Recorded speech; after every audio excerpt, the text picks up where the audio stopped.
Welcome to the Wisconsin Wellness Podcast, where we ditch the perfectionism and focus on realistic wellness. I'm your host, Laurie Grow, licensed mental health counselor, practice owner, consultant, wife, mom of four, and yes, a very devoted dog mom. If you're juggling everything and still feeling like it's never enough, you're in the right place. All right.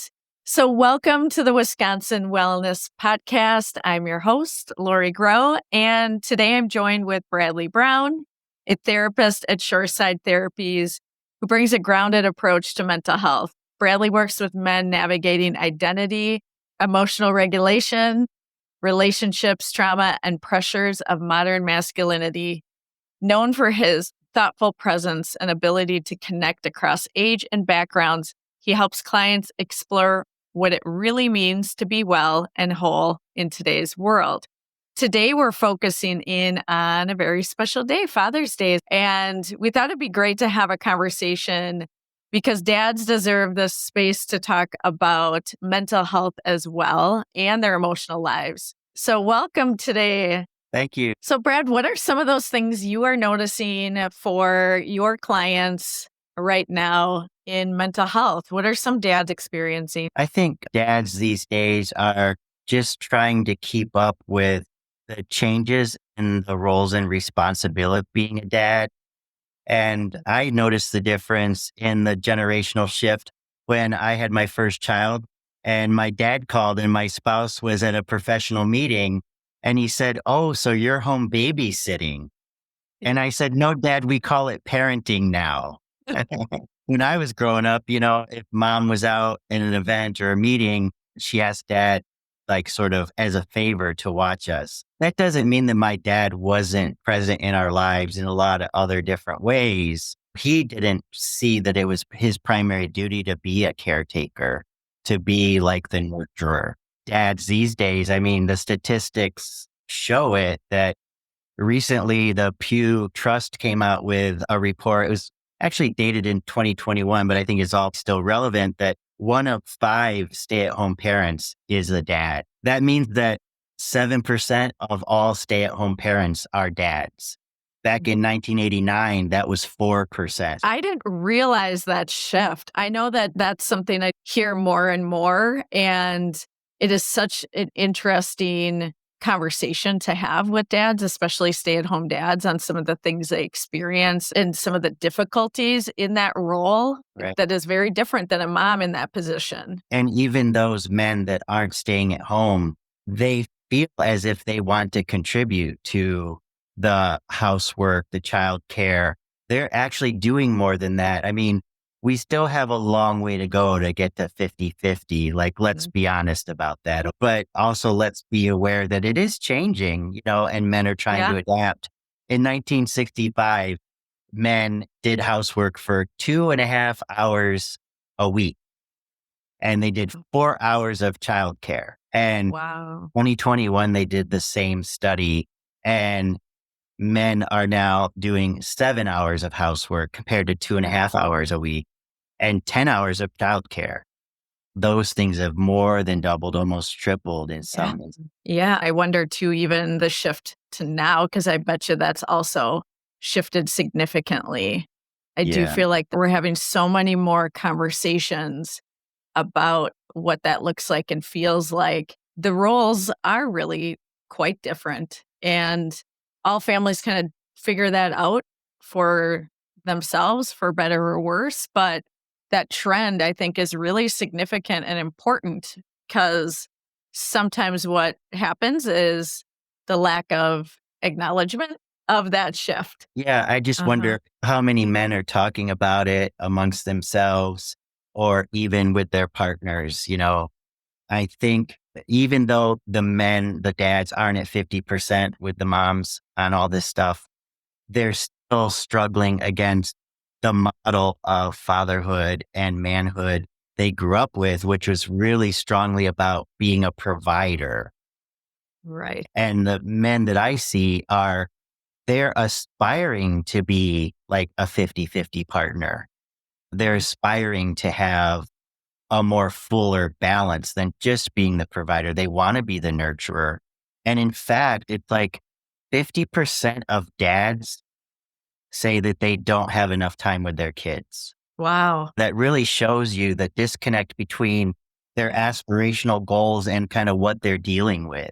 Moms say 58% of them feel like they spend enough time with their kids, and there's 42% that feel they don't. So it's starting to level out in terms of how men and women and even other people in same gender relationships, how they want to share those family duties. Right. And that shift of what they want to have as well. Right. It's interesting because my husband and I were just talking about that. And one of our common conversations is he's like, I want to retire and just spend the summer with kids and just Yeah. get to experience them. I'm like, I totally that they're at that great age where they're so interesting and fun. And he's really at that time of his life where he's really taking it in that, hey, this isn't forever. They have how many summers left? Right. That's another thing that occurs too, is that stepping back and saying, okay, what do I actually want? What do I want my Yeah. life to look like? What do I want my family dynamics to look like? Yeah. And we're having men, reaching the stage that used to be considered, okay, now you're the man of the house. You have Mhm. a mortgage, you have kids, you have a job, you're starting to move up in your career.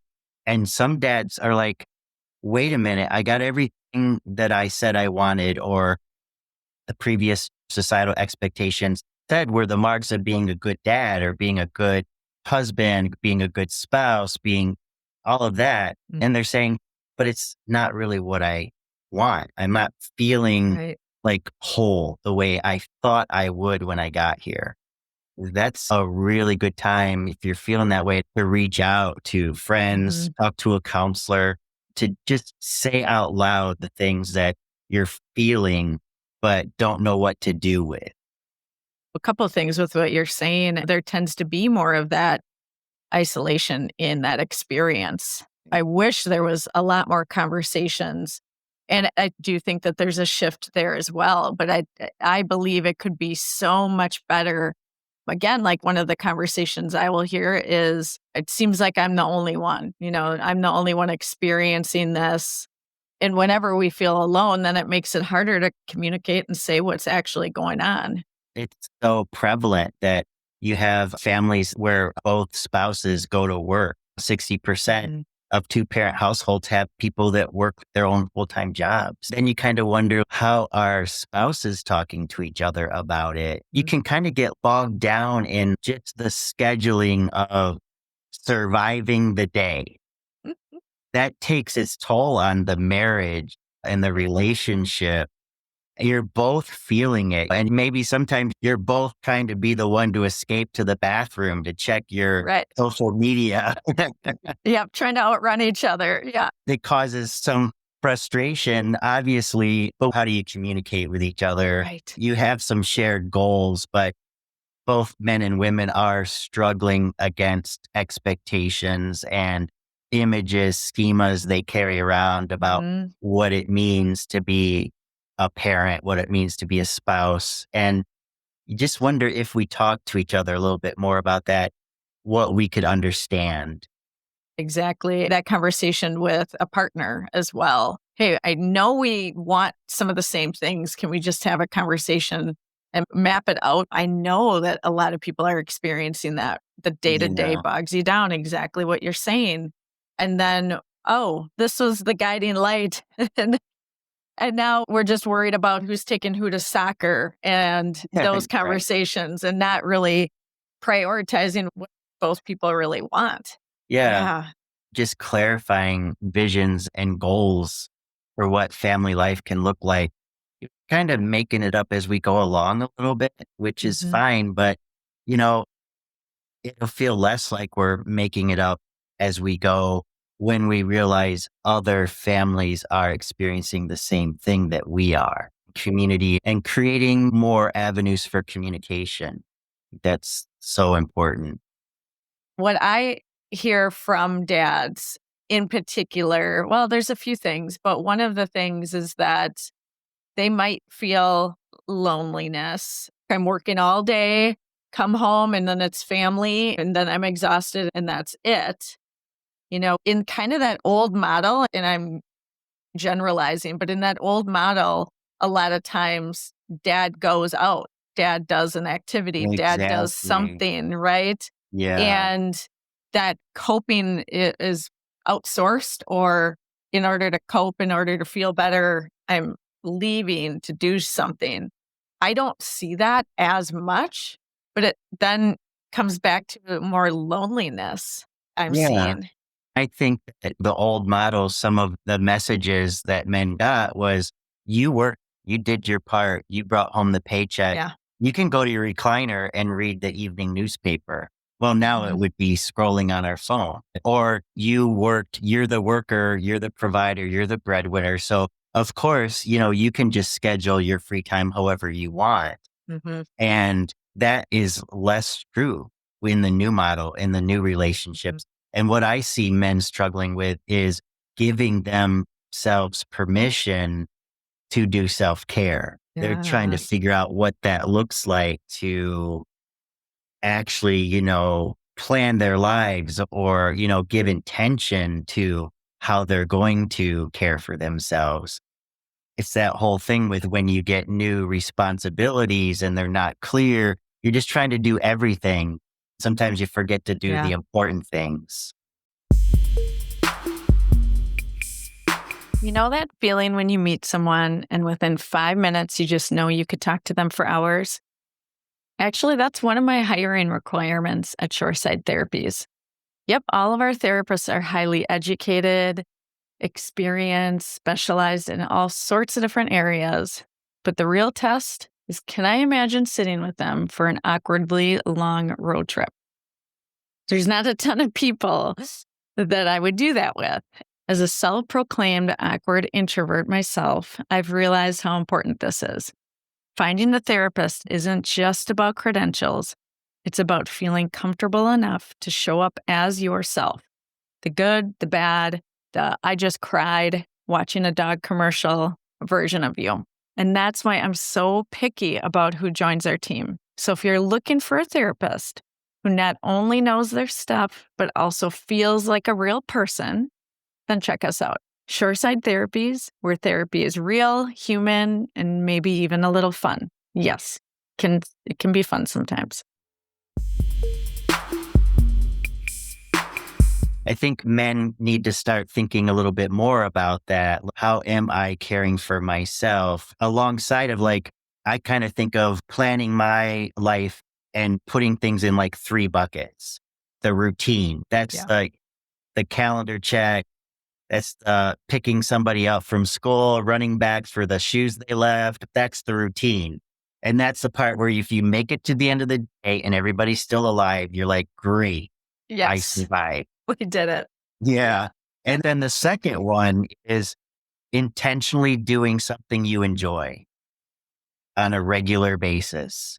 And then the third one is, are Yeah. you doing something that you value? That doesn't mean you have to do these things on your own, guys. You can do it with your family. You can do it with friends. There's lots of opportunities. But if you're not filling the other two buckets, you're not going to be able to carry that other one. You got to have that balance. Yeah. 100%. When you're talking about something that they enjoy, right? That it's an intentional movement towards something that you enjoy, right? Because we're talking about the phone, even watching TV, that is such a passive experience where it can feel almost like a non-decision. It's like a default. Yeah. It's almost like you kind of fall into the isolation. Sometimes I talk to people, I'm like, would you know the difference between loneliness and solitude? Because some people will say, yeah, I'm alone a lot, but I like it. Are you Yeah. intentionally choosing that? Are you intentionally saying, I'm going to do something like walk in the woods or I'm going to go fishing because that's going to ground me? That's solitude, right? But when you find yourself doom scrolling or you just, where did the time go? That's loneliness. And I think guys are experiencing that these days too. I see it quite often. Friendships is another thing that can be sometimes challenging to start making new ones or expanding a bit on the ones you have. And I think what kind of creates that tension for guys is, maybe guys have always been told you have to be productive, you have to be a provider. But now guys are trying to be productive at work and at home. And again, I don't think we as men should be complaining because we're not yet carrying our weight, but Mhm. it is different to come to home and then have responsibilities, have expectations to do something. It isn't like my dad. He had his favorite recliner and it got so old and ratty that my mom made him take it to Goodwill. But when he got it to Goodwill, he couldn't let go of it. And he brought it home and wanted to put it on the porch. Oh my goodness. Oh my goodness. It's so you know, sweet. Oh, yeah, isn't it? But, to be fair to him, that's where he would hold my sister and I and read us stories and get us ready for bed. I mean, he was a nurturer. All of our men throughout all of history have been nurturers. It's just we're claiming it now and we're being yeah. intentional about it. And And recognizing that it's important, going back to when men are talking about their lives and what they might want, right? Like they did all of the things, successful. I'm working a lot. I'm doing all the things I was told would make me a good man or a good father or all of the everything on that to do list. And they're at that point and still not quite feeling satisfied or feeling like how they imagined they would feel. It is that story that we were told this is what's going to happen once you're in this spot. Men need connections just as much. a lot of these challenges, they're sources of joy for people too. I see men Mhm. coming in, not really complaining about the challenges, but just trying to find a way to excel at them. These are fathers that want to lean into that balanced life. And that they really do appreciate the opportunities that they have. But modern life, it's so easy to feel nagging depression or anxiety of like, okay, how am I going to do this? There's so much going on in your head all the time.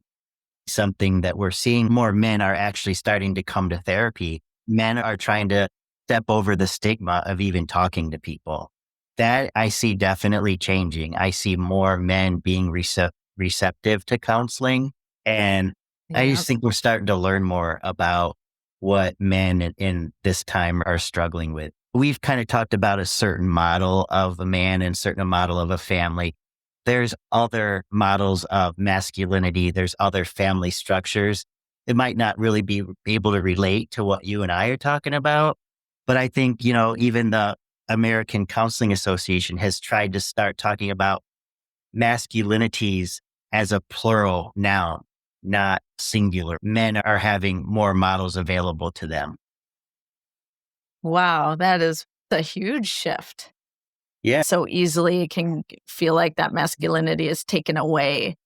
And Right. being able to just talk more to men about what that actually means, it is more flexible. For a lot of individuals that I talk to, their models of masculinity is shifted into Mhm. I'm connecting towards a man that has quiet confidence. It is shifting from that stereotype of dominating and controlling the room, but Mhm. more of just being centered and controlling themselves. So there is such a shift that I'm seeing, which is really incredible and powerful. Yeah, and guys have always been measuring themselves against that stereotype of the alpha male, even when it was considered like the only form of masculinity. There were always men living differently than that and struggling with that Yeah, pressure to be invalidated because they don't meet that definition. But I think there's more permission now for men to embrace that there's more than one way to be a guy. right, And that exactly right. includes, being more open-minded even to other sexual identities and gender expressions. We're really raising up a generation now that just understands that masculinity, femininity, all of that is on a spectrum. It's the Right. language that they're bringing to the conversation. So that really opens up a lot for a lot of people. might not be the center space that they get to stand in, but a lot of people are feeling like they've got a little bit more space now. Honestly, Mm. there's other things going on in the world that's making it a lot harder. Yeah. But what's great about being a counselor is you get to hear what people are really thinking, what they're really struggling with. Yes.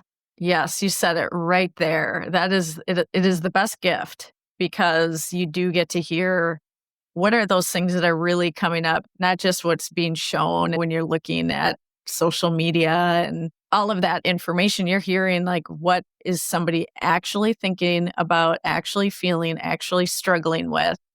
And we do get to see how common some of these things are. A client coming in isn't necessarily going to know that, right? Because No, again, like they're maybe not talking to the men around them, to other fathers, like, hey, how are you experiencing this? How are you dealing with this? It just isn't as, right now, as big of a conversation that hopefully it will be. everybody that comes to counseling has their own experience. They're their own unique person. And they're kind of putting all these pieces together in a unique way. But, if you've had a thought, somebody else has had a thought. If you're going through a struggle, somebody else has gone through that struggle too. And that's why connecting and verbalizing all of that in a safe place, with a counselor, it's not going to go anywhere else. You can try out thoughts, you can try out Yeah. ideas. Yeah. And It's really yeah. a great place to like, whoa, I can say things I've never felt like I could say. Yeah, which is so incredible. It is one of the best things to see somebody move into that and dip their toe into what it feels like to say something that they haven't said to anyone before. Right. The relief when the response is like, that makes a lot of sense. And we've heard similar things, right? And so that feeling less alone in that and just the relief and being able to say, hey, this is what matters to me. I'm Yeah. not quite ready to say it to my buddies yet, or my wife, or my partner, or Right. whomever, but it does make a huge difference in being able to. And then it's freeing people up. It's freeing men up. It's freeing up the emotional capacity. It's making that landscape so much bigger and life can be so much richer. And somewhere in all of that, negotiating all those, what I want to do, what society wants me to do, what my kids Right. need me to do is just, you're okay. You're enough. Your experience is valid. And I think that's one of the most important things you can get out of just openly sharing with somebody in confidence, like a counselor or a really good friend. We Yeah. all really, we Yeah. all really need to just be in a place where we can dump out all of our trash and they're like, okay, enough. You might have just kind of answered it already, Brad, but I was going to ask you what that takeaway is for any dad listening. What do you think that one thing is that you'd like them to know? I would say like number one is okay to take care of yourself. Mhm. You don't have to go to Home Depot and get the new lawnmower because it's on sale for Father's Day. You can do something that is enriching and something that is like self-compassionate. Don't be afraid to share what's really going on. Live an authentic life, whatever that looks like for you. The possibilities are out there and Yeah. there are other people just like you. Yeah. Thank you, Brad. Thank you so much for talking with me today.